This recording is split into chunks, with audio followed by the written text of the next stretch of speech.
Hi everyone, my name is Tyler Adolfo. I am 28 years old and I have a diagnosis of bipolar type 1 with psychotic features. In this video, I'm going to talk about a lesson I've learned over the years, something that I've learned as a result of my trials and experiences with bipolar disorder. And the lesson is this: bipolar disorder is devastating. When I got diagnosed with this illness, once I came out of my manic episode, which lasted 6 months, I did do a lot of research. And the statistics are truly staggering. They're depressing. At least they are for me. I can't speak for anyone else. But just to give a few examples, 20% of people diagnosed with bipolar disorder take their own lives.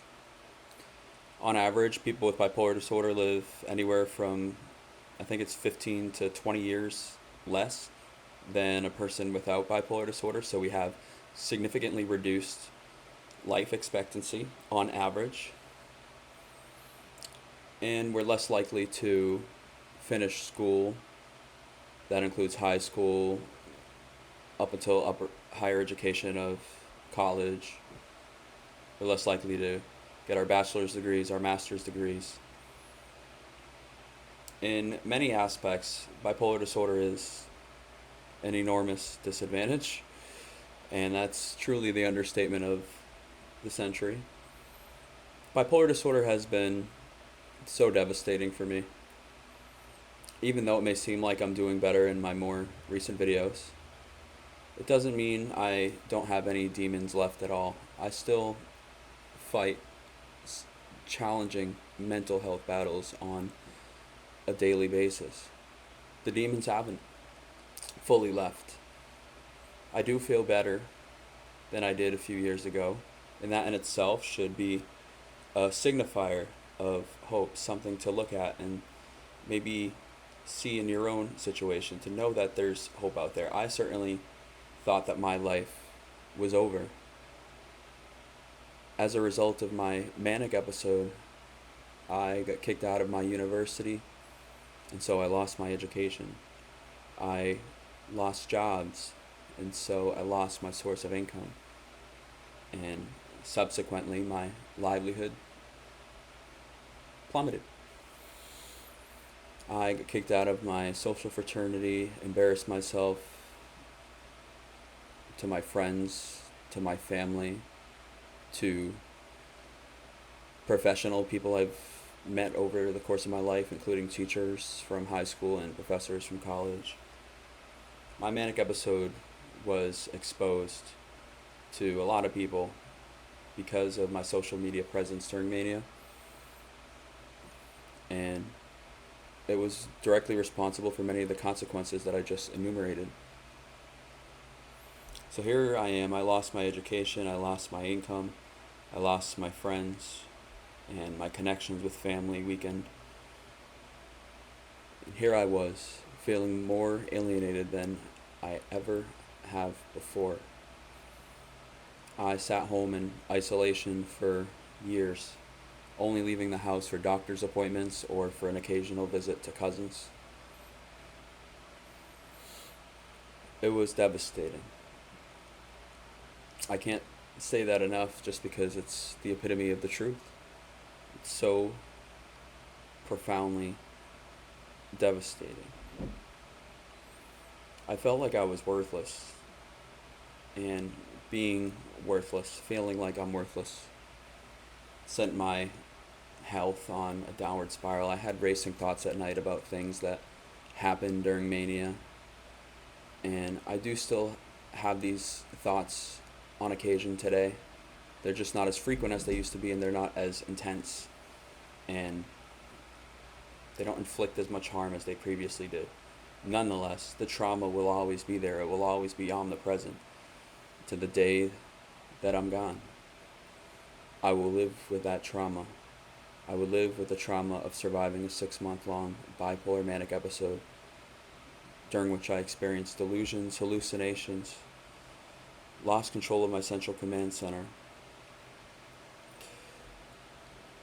Bipolar disorder is so devastating. I've made significant strides over the past few years in my recovery, but it hasn't been easy. It didn't happen overnight. I started becoming proactive about my situation in December 2023 when I weighed in at 354 pounds.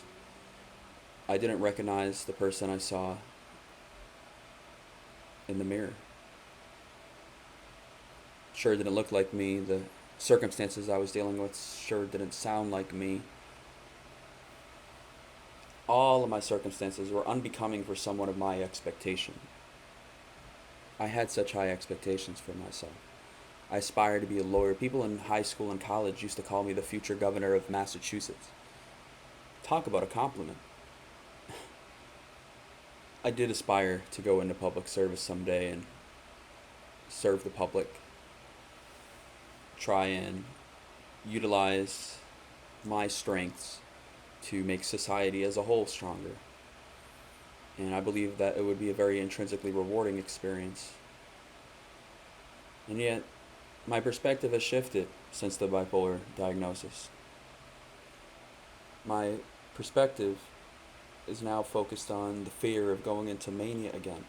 And that's something I had to come to terms with before I went on that positive trajectory starting in December 2023. I needed to be cautiously optimistic about my future because the possibility of mania was still there. And with the possibility of mania still being there, the possibility of suffering devastating consequences was still there. So with that in my mind, I started to take steps to become better. I started going outside more. I started off going for a nice coffee in the morning at a local coffee shop. I would go at 4:30 in the morning, right when they opened, when there was no one else there, just the cashier and myself, because at the time I was struggling with anxiety, especially social anxiety. And exposing myself to things gradually, slowly built up my confidence and allowed me to create momentum that I could use towards other goals. Whether it be taking my fitness more seriously, getting back into the workplace for a decent amount of time, building up a little bit of savings, applying to a new college, having to inform them of what got me expelled and them accepting me despite that, giving me a second chance. I'm blessed to have come as far as I have. Going forward, exercise continues to be of the utmost priority for myself, the utmost importance to myself, because I want to feel good again. I want to look good again. I want to be able to look in the mirror and say that the person looking back at me is one of confidence, one of strength, one of resilience, one who's adhered to the doctrine of Calvin Coolidge. Nothing in this world can take the place of persistence. I've demonstrated the fact of that quote over these last few years in my own life. I was able to get back in the workplace. I was able to continue my education. I was able to get some of the weight off. I went from 354 pounds in December 2023 to approximately 300 pounds today. Could I have made more progress? Absolutely. Am I ecstatic with my progress? No. Am I grateful for how far I've come? Yes. It didn't happen overnight. It's not something you can expect to be rebuilt overnight. And what's that? I'm talking about your life. Because bipolar disorder is devastating. It certainly rocked the foundation of my life. I'm now on pace to graduating with a bachelor's degree in spring 2027, insofar as things go according to plan in these coming months. But that's my intention. My intention after that is to consider law school.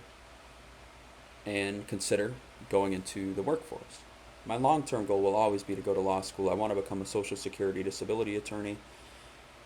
I feel like that's another field that could be very intrinsically rewarding. Being able to utilize your strengths to help act, reduce the stressors that other people are facing in their lives, people who are encountering tremendous challenges that the average person can't fathom. A way to make a difference. We all stand to make a difference in this world. I ardently believe that. And even in the moments when depression creeps in, I look to the future with cautious optimism. Because I know that the possibility of mania is there, but I also know what I'm capable of when I am healthy, when I am stable, when I am adhering to my treatment plan. There is a resilience about me that I never would have thought possible. There's this thing called persistence within my mindset that I never would have imagined possible just a few years ago. So please don't give up on yourselves. I get it. Bipolar disorder is devastating. You can rebuild your life. You can reinvigorate your passions. You can find happiness again. As Vince Lombardi once said, perfection is not attainable, but if we chase perfection, we can catch excellence. Thank you everyone so much for watching. Hope that you all have a wonderful rest of your day. Love, light, and tranquility to all.